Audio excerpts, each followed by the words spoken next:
Okay, good morning, Year 13.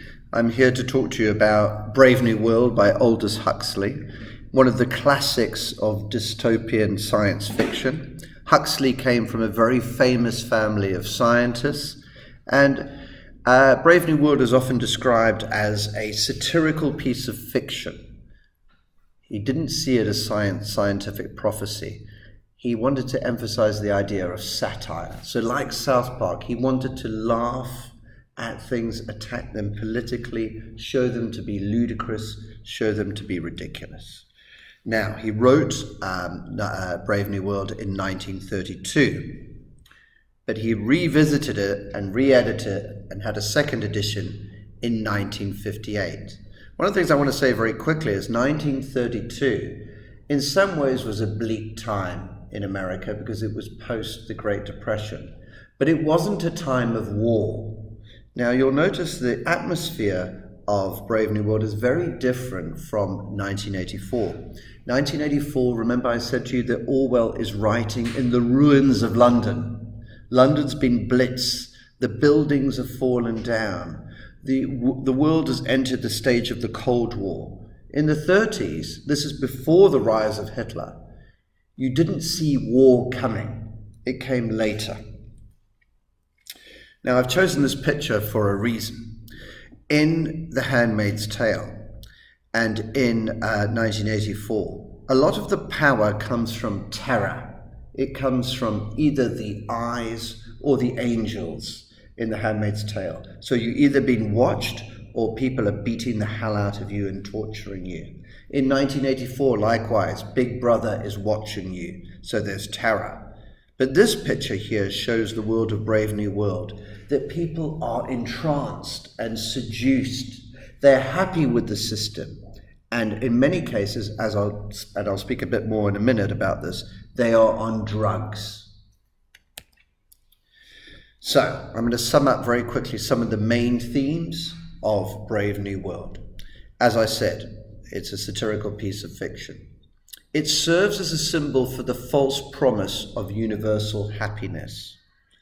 It looks at how can a future where everyone is happy become a dystopia.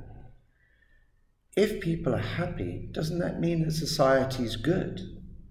Well, as I'm going to tell you, Huxley had visited the United States and he found people to be happy, but he was also disgusted by the United States. He was viciously anti-American. And he saw it as a mindless, soulless, consumerist paradise.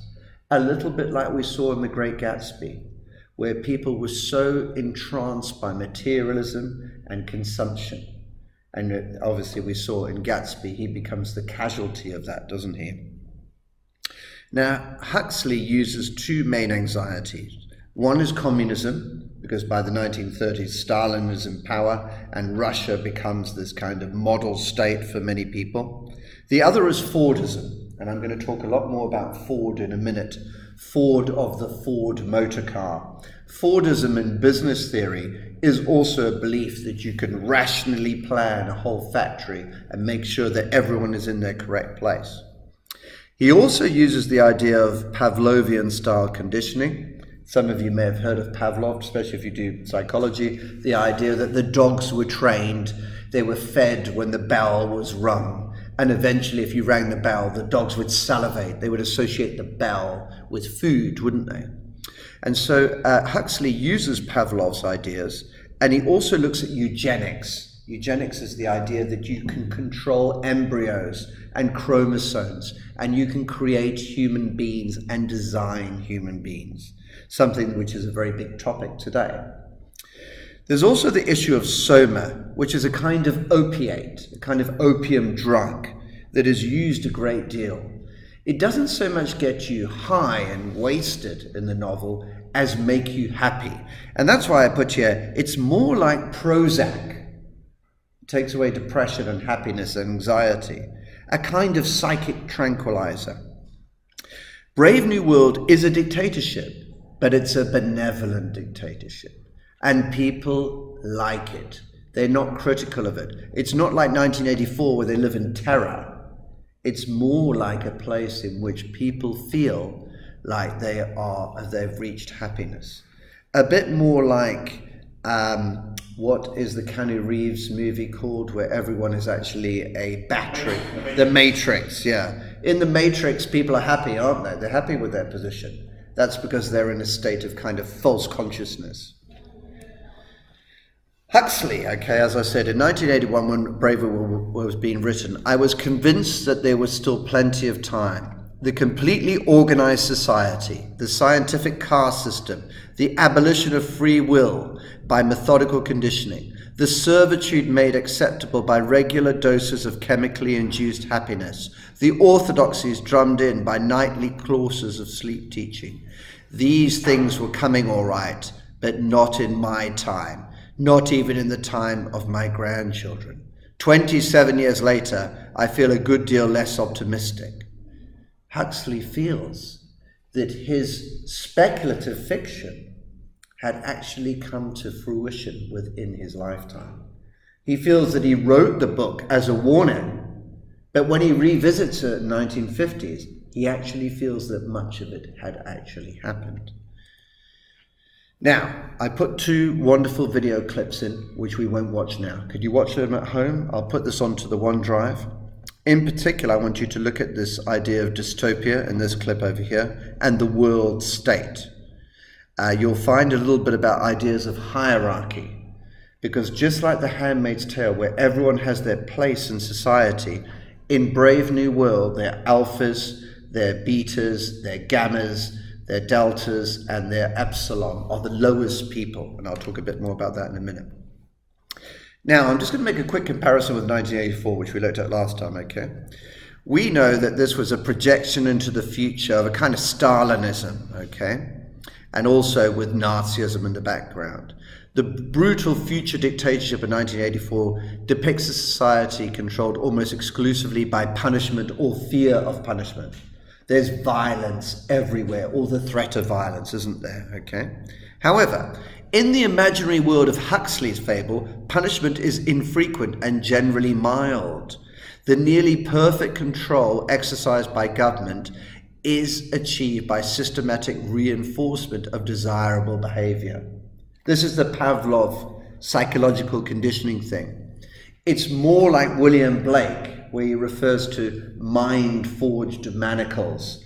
The chains are not real, they're mind-forged. Minds are controlled, it's not so much flesh being hurt. And here's another great quote, okay? In the brave new world of my fantasy, eugenics and dysgenics were practiced systematically.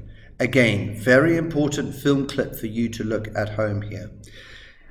Huxley was terrified of the misuse of science to design children. And in Brave New World, at the level of embryo, way before fetuses, they decide what you're going to be, and they condition the embryo to produce the kind of human being that they want. What are these human beings? Firstly, you have the alphas. Alpha, as we know, alpha male or alpha female. The idea of being the leader, the most intelligent, usually made to be the strongest, the biggest, etc. The beta, these are, the second best. You could say them upper middle management kind of types, okay? Not quite the elite, okay? The gammas are the lower middle management, okay? I'll try and think which one I fit into, but I don't want to think too much. The deltas are more of the lower workers, not quite mindless, people who would do routine jobs, etc. And then the epsilon are the embryos where they affect them the most, and where they turn them into basically laborers and sewage workers, people who have to do hideous jobs. So they erase all kind of cognitive abilities. Now, I so hope that you read Brave New World. It's a really wonderful novel to read, awesome for coursework, but also will help you with The Handmaid's Tale. And I want to illustrate how the society works with a quick story. In chapter 1, which I was reading last night, there are a group of students who are visiting the lab, and they watch the babies being conditioned, and they see this terrible experiment. They, at the end of the room, they put the babies, and at the other side of the room, they fill all flowers and beautiful color picture books. And all the babies crawl towards the flowers in the picture books. They love the colors. They're so interested in them. Then they play loud sirens and screams so that the babies are terrified. Then they electrify the floor and they give them electric shocks. So they have the Pavlovian association between flowers and books and electricity and pain. And they do this 200 times. Now, why on earth would they do this? They do this to condition those children to hate knowledge, to hate thought, and to hate beauty. To labor and to not think about that labor. To accept an ugly, routine, and mechanical world. And it's a terrifying moment when you read it. Really interesting. One of the seminal moments in 20th century literature. Now again, I put some more clips in for you to watch, which I think you'll be really interesting, to see that actually the ideas that Huxley was exploring were around at the time. Eugenics ideas that Hitler wants to use in Nazi Germany. Ideas of controlling chromosomes, building a master race, using science to design people. Now, there's a great interview here with Mike Wallace in 1958. It's not great picture quality, but you'll get a sense of who Huxley is from it. And he talks a lot about, remember that quote we had earlier? About how so much of what he wrote about in Brave New World, he sees as actually happening. Be very interesting, and then we'll be linking all the time to Margaret Atwood, and we'll be thinking about The Handmaid's Tale. Bit more about the historical context, okay? Now, by the 1920s, you've got mass production, especially of cars, of the Model T Ford, that I'm going to talk a bit more about. You also have the Russian Revolution, and you have the First World War. So the interesting thing here is you have the beginnings of mass consumption and mass production society. You had industrialization in the 19th century, but many of the goods only went to the rich. The big change in the 20th century is Model T Ford idea was that everybody could have a car. And this is what frightens Huxley. He believes that we are being bought by consumer gadgets, that we are giving up our freedom for our iPhones. And your generation should think very carefully about this, I think. In the 1930s and 40s, you've got all of the 5-year plans. You have Stalinism and state control in the communist world in particular, but also, of course, in the dictatorships of fascist Italy and fascist Germany. And in 1931, Huxley was inspired by his travels to America and also by the development of new mass industrial plants like ICI, or Imperial Chemical Company. And he gives a very fine account in the book of this idea of industrial giants as being godlike. He sees it as terrifying. He sees religion and beauty and mythology as being replaced by a kind of brutal industrial capitalism. And there is some truth in this, of course, because today, if you go past any bookshop, you will see that CEOs have become the heroes, almost godlike characters in our modern late capitalist society.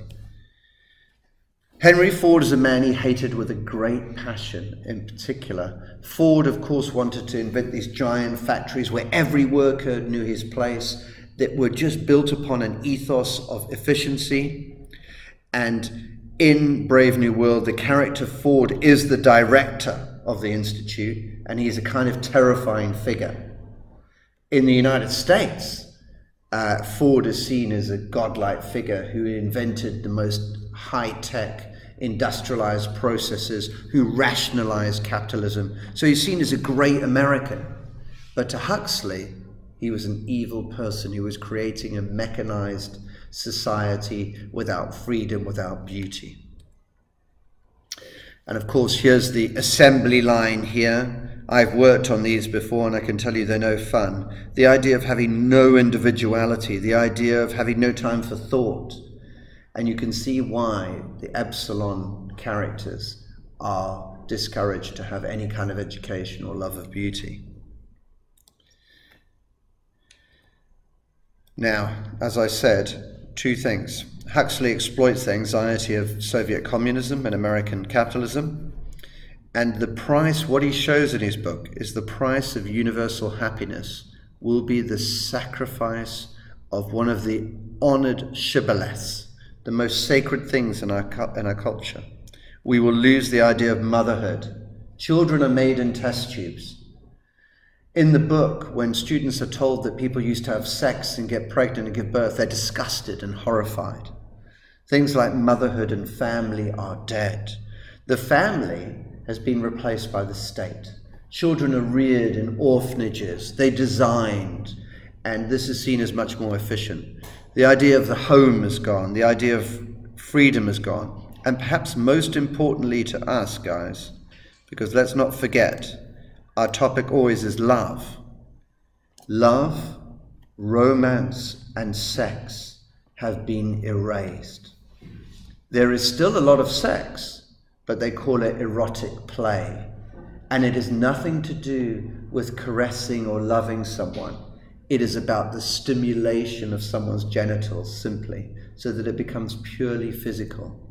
And I want you to see this as the most dystopian element of all, just like The Handmaid's Tale in many ways, isn't it? Erasing the idea of love and romance, making it seem as something of the past, something primitive and wicked.